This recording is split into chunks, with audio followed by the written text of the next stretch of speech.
If you're a high performer looking to grow and make an impact, but feeling stuck, underappreciated, and burned out at work, you're in the right place. I'm Melissa Vining, and this is the Job Search for High Performing Misfits podcast. I help high performers leave draining jobs behind, reclaim their careers, and land roles in organizations where they can thrive. Tune in for tips, insights, and inspiration for your journey to fulfilling work that fits you. Welcome back to Job Search for High Performing Misfits. Today I'm here with Hailey Chappell, who is a licensed therapist and autism success coach. She's been supporting autistic professionals for more than 14 years, and her coaching program was born out of the realization that so many autistic professionals are brilliant at their work, but get stuck and burned out trying to navigate systems that weren't built for them. Systemic changes are happening slowly, but Hailey believes that we shouldn't have to wait to actually start thriving at work. So Hailey, thank you for being here. Thank you. Why don't you start by telling us a little bit more about your story and how you got into this work? Yes. So when I was in school to become a therapist, I didn't quite have a certain area of specialty in mind, but I began working on a unit that was all autistic adolescents. And what was so interesting about that experience that unfortunately you don't see a whole lot of is that the environment was very uniquely tailored to the needs of those autistic adolescents. And which means that for every individual, not just the unit as a whole, there was a lot of customizing. So I got to see them day in, day out in a very direct care role first, get to know the families, get to know their school systems, the whole picture. And I also, what really stood out to me though, was I saw the difference in how well they did in the environment and then what would happen when they left. So that is what got me very interested in understanding the needs quite a bit better, and getting integrated with the families was eye-opening as well. So when I did finish school, I actually became the therapist over that very same unit and got to move from the direct care role to the therapy chair, which is, whole different layer there. And again, very involved with families, school systems, any system supporting the individual, which brings us to the next issue that I uncovered there, which was that there was nowhere in my area to refer them for outpatient therapy. And that's when I went into private practice to specialize specifically in helping autistic people.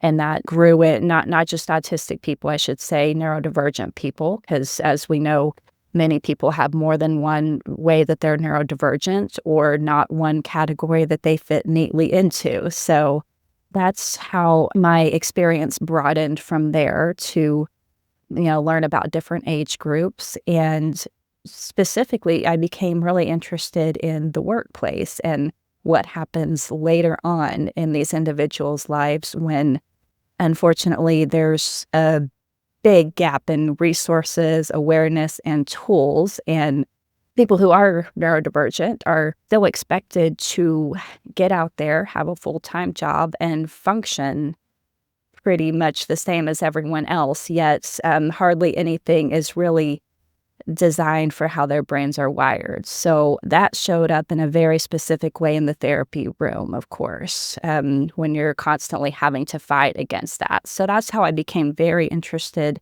in the workplace. And even though I can only be a therapist in the state of Oklahoma, I coach internationally now. What I saw among these individuals was a lot of struggles and challenges that from my bird's eye view, I could see the solutions for that had little to do with coaching them or giving them more tools and a lot to do with how the environments were structured and how neurotypical people were understanding the interactions.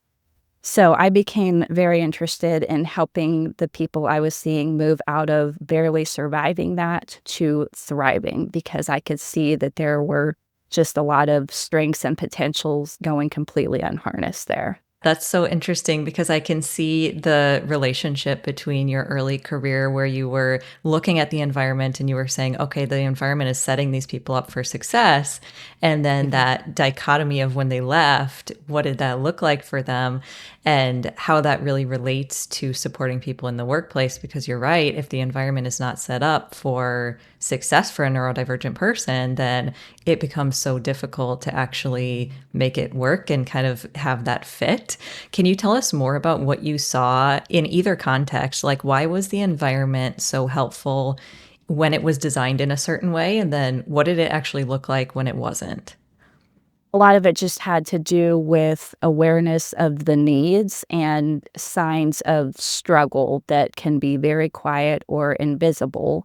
And what helps that come out is safety and, of course, understanding. It's not about perfectly knowing anything, it's about people being able to speak up for their needs and the people in charge, the leaders, and then, of course, the entire team receiving that well, even if that's not how they're experiencing the world. That's the big disconnect there is interacting with neurodivergent people as if they're experiencing the world the same as a neurotypical person. Having that go on consistently between environments gets people thinking, I'm the problem. I can't speak up. I have to push through this. So, awareness, openness, and safety is one thing. And after that, I find that the accommodations are usually pretty easy and oftentimes free. It's just a matter of how they are viewed in a lot of cases, especially the workplace. When the workplace culture is designed well, it benefits neurodivergent people, it benefits everybody. So I think people sometimes think like, oh, I have to make an accommodation and it's going to cost money or it has to be this specific thing. And really it's just like, hey, let's communicate clearly. Let's like understand each other. Let's understand that we all think differently. Those kinds of foundational things make a huge difference. Yes, 100% they do. Can you tell us a little bit about your own story of being neurodivergent and your realizations around this and what that's looked like for you? Yeah, what I'll say is that there's been no formal diagnosis, and of course, it's so funny. It's embarrassingly how long it could be in front of my face, and the different things I tell other people. But definitely a mixed bag of neurodivergent traits going on there. And by the time that's been realized, it's like, okay, that's a story very much like anyone else I've spoken to. Just I think a whole lot of hitting dismiss, dismiss, dismiss, power through. That doesn't matter. Everybody has that, those kinds of things until I eventually reached a place in my career where it went more than just my own observations and how does, a neurodivergent brain actually work and why. That's when things could really start to click. So maybe it was the objectivity and, all the training that goes into being a therapist and developing self-awareness. I get that detail first, big picture later way of thinking is definitely something I've come to know about myself. So it can be easy to miss the obvious at times. Yeah, and I definitely think it's not a coincidence that you were drawn into this work because as I look back on my own life, I can also see like I've always been drawn to other people who are neurodivergent because we like other people who think the same way as us, right? So the fact that you kind of went into this specialization and then later realized your own neurodivergence, I think is really interesting. Exactly. It's been all around me even before my career. So again, a story, so parallel to many others, but just now kind of making sense in that whole big picture context for me. Yeah, definitely. So I know you mentioned that a lot of the people you're working with experience similar types of challenges at work. Can you break down a little bit more about what that often looks like for people? What kinds of challenges do you see coming up again and again? Yes, it almost always comes down to invisible drains, is what I call them. So, brain wiring is invisible. And again, there's been a lot of priming leading up to being in the workplace, a lot of priming to dismiss the needs or to write them off as weaknesses when you're really just putting a whole lot into working against your own brain wiring. And unfortunately, a lot of people are in a position where that's inevitable. They, for whatever reason, can't get the accommodations they need for the environment to work for their brain wiring. And there's just too many things within the system, even in the best of circumstances where people are trying to accommodate, there is limitations. there's the constant masking, which is probably even more so in the work environment for most people, because not only do you have to fit in, you have to look professional. I see just sensory overload, and then, of course, what I call translations. Translations usually fall on the neurodivergent person who is already working against their own brain wiring and having to somehow flip the script, understand the neurotypical people around them, and help themselves be understood. And a lot of times are not getting the same effort from the other side of things. So a definite imbalance in making those translations. And then to top it all off, when you're set apart in some type of way, there's the social hierarchies, which unfortunately sometimes there is not a lot of motivation from anyone who is not feeling this pain to change it. Right. Yeah. No, I love how you would describe this as invisible drain because I think that is so accurate. It's like all of these little things kind of add up to really cause someone to potentially burn out or just like not be in a healthy space, right? Like there could be all of these different things that are happening even before you get to work. It could be like, I have to commute there. I have to make all these micro decisions before I get there. And then I have to navigate the social part and everything else that goes along with that. And all of a sudden, you might be burned out before you even start working. Absolutely. And it's just, it can be endless and chronic, and there can be no real opportunity for relief and reset. So, how do you help people navigate that when it feels like there's no opportunity for reset? Are there proactive strategies that someone can use, or what does that usually look like? A lot of it starts with adjusting how you think about the situation. There's typically a lot of self-invalidation going on. It's not really this bad. What's wrong with you? Everybody else is dealing with this just fine. So when I work with anybody, the front end of things is working on that and recognizing it for what it is, that you cannot override your nervous system. And this is the nervous system talking to you and actually working in the way it's designed to work. It just needs a little bit of adjusting and, of course, recovery time. So, first, adjusting how you're seeing the situation, that nervous system is overwhelmed and is constantly taking in threats. I call them threats because it is responding as if you're under attack. So, when you're recognizing that for what it is, those types of threats like unclear instructions, that creates a threat that you can actually never survive because there's not an answer and because it typically happens repeatedly. And that's just one example among many. So when you develop an understanding of how your nervous system is responding to that, you're freezing up, you're going blank, you can't focus, things like that, how your nervous system is talking to you, it's a start. And personally, when I work with somebody very in depth on this, we do a pretty intense nervous system reset. So if you think of like the system settings on an iPhone, the whole thing can function very differently depending on where you put those settings. It's just about helping your nervous system to recover. It is not meant to operate in that heightened state for long periods of time, and to have some kind of ongoing maintenance strategies as well once it is reset. I know one of the questions that you often get is like, after I experience a burnout, it feels like I can never kind of get back to that same level that I was before. Can you talk a little bit about why this happens?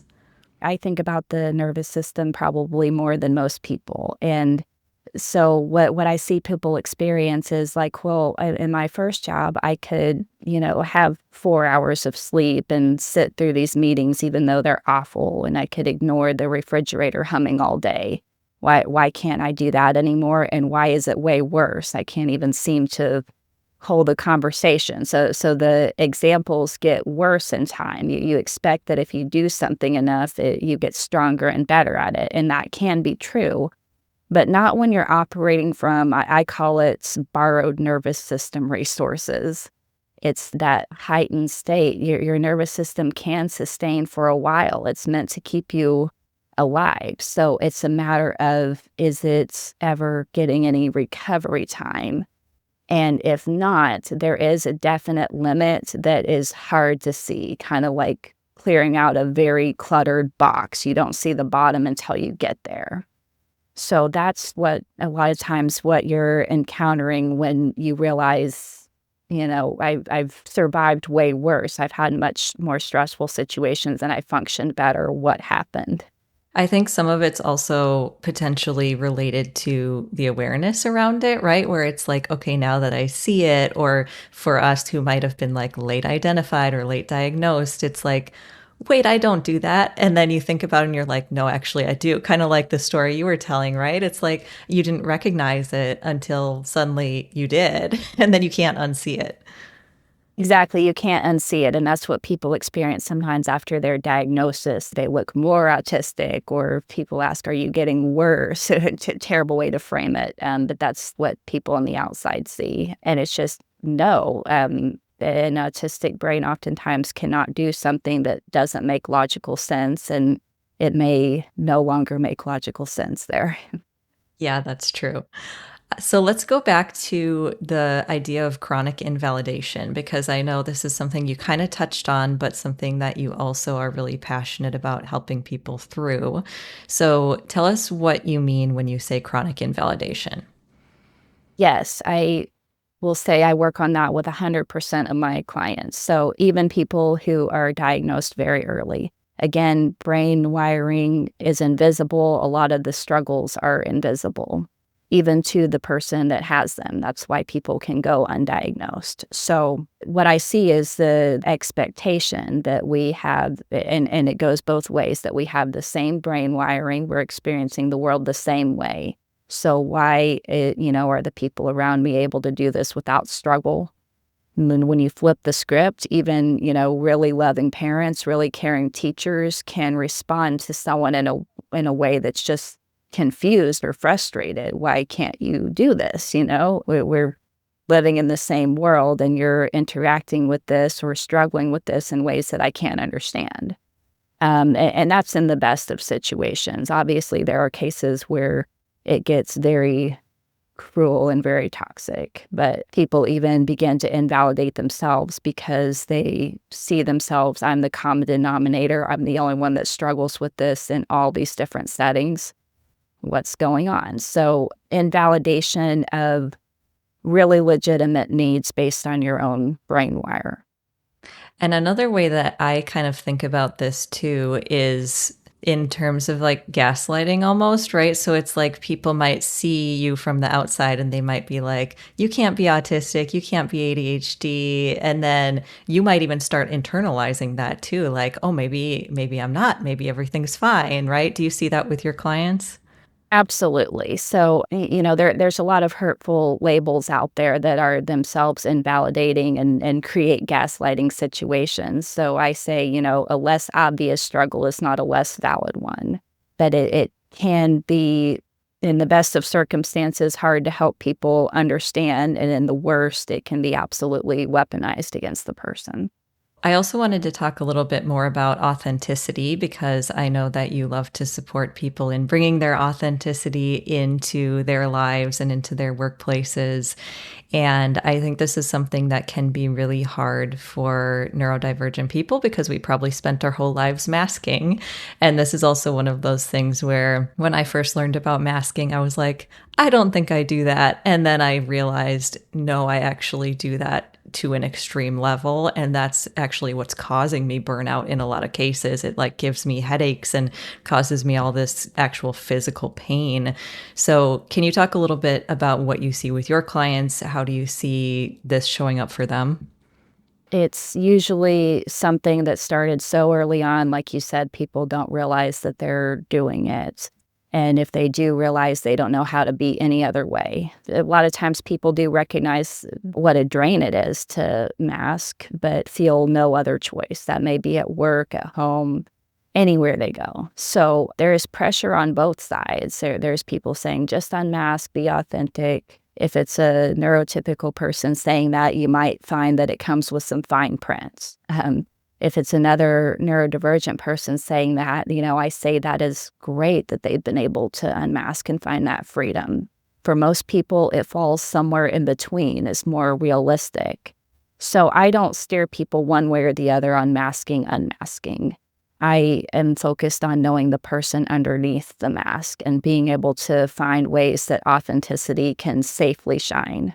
So that's where it gets extremely individualized. There's no way I could teach that in like a pre-recorded course or anything like that, but it's a customized part of what I do with my clients to help them find a balance that is comfortable and safe and realistic for their situation and cause as little drain as possible.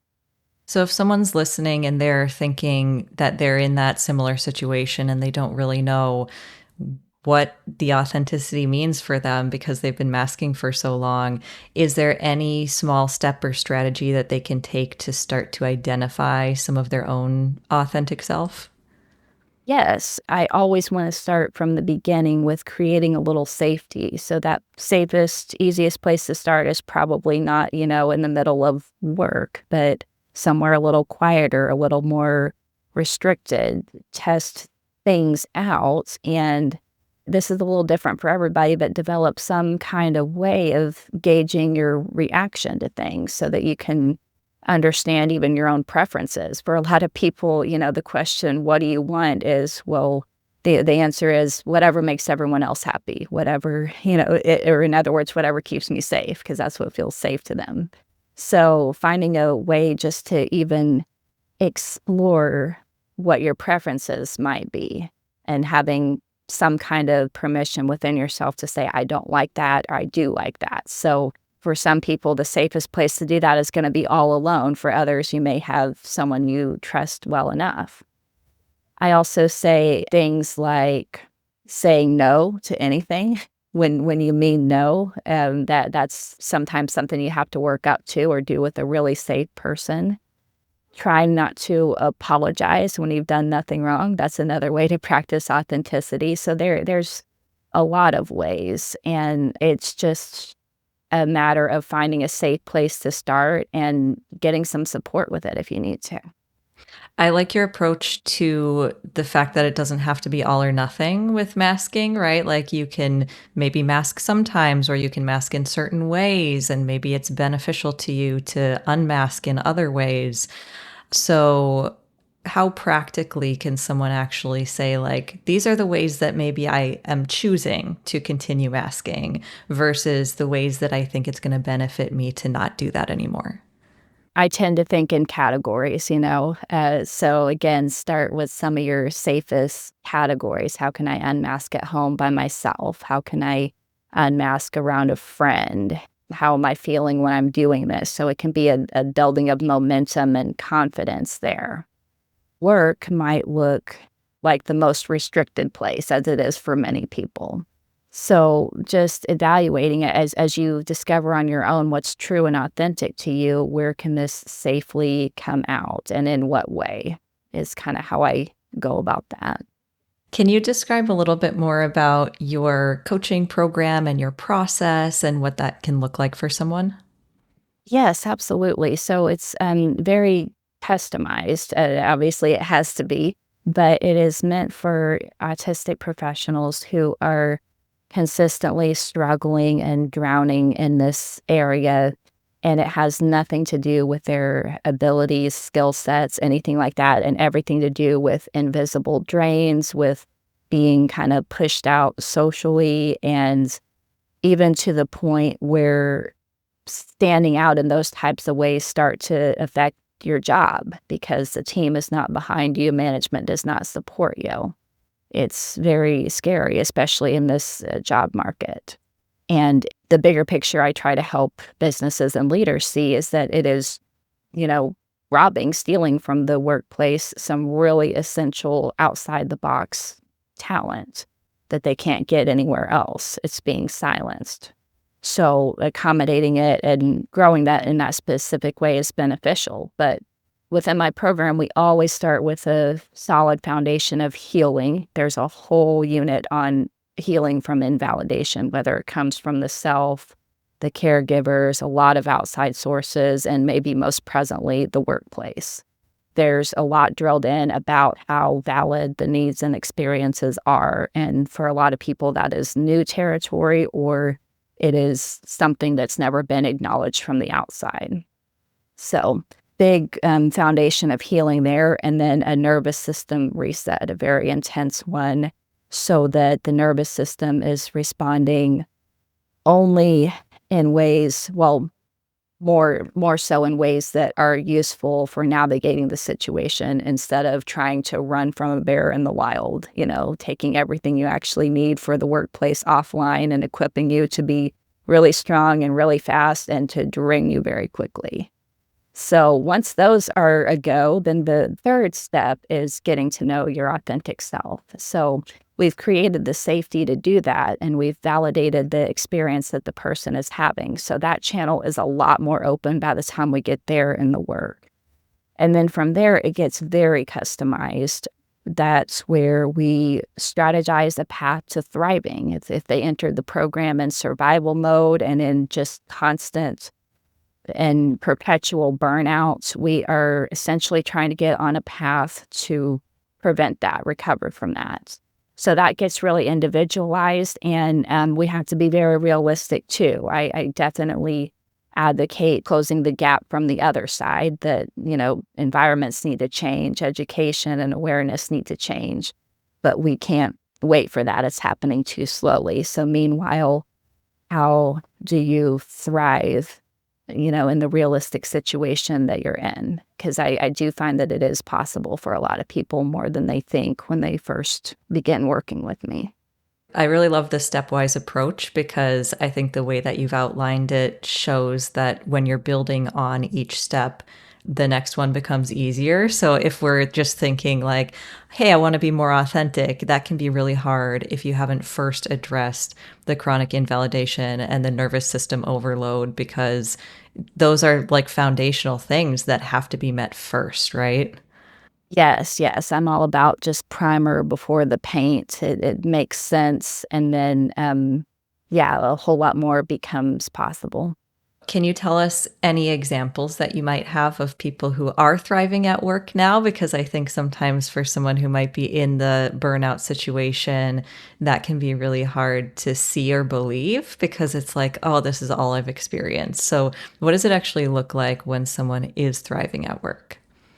A lot of times it's about what's no longer happening too. I have a lot of people who work in the medical industry, for example. I mean, that is a place where we really need people that notice details that others miss or see creative paths. So yeah, there are a lot of really skilled medical workers, and one specifically comes to mind who, just like so many people, was just not resourced in a way, was so drained, barely able to just check the bare minimum boxes, making it to work, talking to managers in one-on-ones, and completing paperwork. Those were the real big drains because the nervous system was going, no, this is not essential to survival.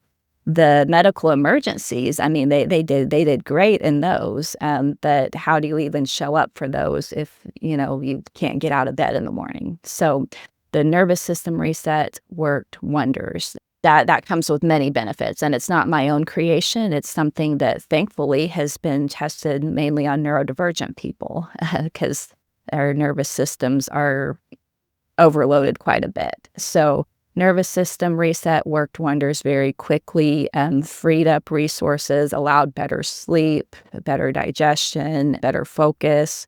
It even helps the social engagement system lives in your nervous system. So having that fully online is even more essential when your brain is wired differently than what the environment is structured for. So what that person saw was just an easier time getting through the ordinary drains and heavy parts of the job. A lot of times the initial reaction is self-blame or even just panic and worry. This person's mad at me. I'm in trouble. And that's the nervous system looking for the worst possible situation. Sometimes that's true. Sometimes you are being targeted, and even then, you still want the most accurate picture to respond to the situation. But what this particular person found was that they weren't being targeted. There was a lot less to blame themselves for and a lot less people mad at them than they really thought. And so interactions became easier and smoother, work relationships improved, and we got zoomed in on a real good strategy for sustaining that, preventing future burnouts. So that particular person can just go about things quite a bit more. Again, it was so much more about what's no longer happening, the conversations they are no longer having in their mind every day, the lunches they're no longer having to skip because of how much strain was on their nervous system. If you are potentially in burnout or your nervous system is overloaded, sometimes it's going to be obvious, but I think sometimes it's not. And especially with autistics who might have trouble like sensing their feelings or even like recognizing some of those things. Do you have any signs that would point someone to say, okay, I am in burnout right now, or my nervous system is overloaded. I need to address this so that they don't get farther in where it becomes harder to actually solve? Yes, absolutely. And the first thing I want to tell you to pay attention to is sleep, and that could go either direction. Are you sleeping a whole lot but still exhausted? Are you unable to sleep? And then from there, a lot of times it's about, are the hard things getting worse? If you already struggle with focus or organization, is it harder than usual? If your emotions generally go up and down in a certain way, are those ups and downs getting more extreme? Are you a lot more, or do you feel like you are more reactive than you generally are? Are you losing interest in the things that are supposed to refuel and recharge you? Is there no longer even a way you can see to be refueled or recharged? So you can see how it's getting progressively worse the more I talk about it, but that is how it sneaks up on people. It is oftentimes extreme before they realize it. So yeah, paying attention to, first of all, how a lot of your basic needs are coming through: sleep, digestion, just general interactions is a useful place to start. And then if you know you've been in burnout before, I call it hitting rewind, the how did it happen? You don't have to know every answer to that, but once you've had an experience, there are things you can reflect on that are very useful for the future. So, where can people go to find you, connect with you, and learn more about your work? Kind of a one-track mind, so LinkedIn. It's where I put everything, and best place to contact me or know. I do branch out from there, but that's where my one stop for letting you know where to find events, resources, and tools like that. Yes, and I actually found you on LinkedIn initially, and I got so excited because I see a lot of ADHD coaches, but I have not seen an autism success coach. So I was, first of all, very happy to see that. And then, second of all, very happy to see the amazing content that you have on LinkedIn because I think it will be helpful to everyone listening. So we will have your LinkedIn URL in the show notes for anyone who wants to connect with you there. Oh, thank you so much. Yeah. And so, do you have any last words of wisdom or final thought that you want to leave with everyone? Yes, just that thriving is possible. It's overwhelming when you're in the thick of it alone, and that's why I reduce so much to the nervous system. Your system settings go a long way, and I can't tell you a whole lot of answers from there until the avenues open up. So just knowing that thriving is possible is a good place to start. Amazing. Well, thank you again, Hailey, for being here. It was so great to talk to you. Thank you. If you love this podcast, be sure to hit subscribe, leave me a review, and share it with a friend so we can help more high-performing misfits find work they love. See you next time.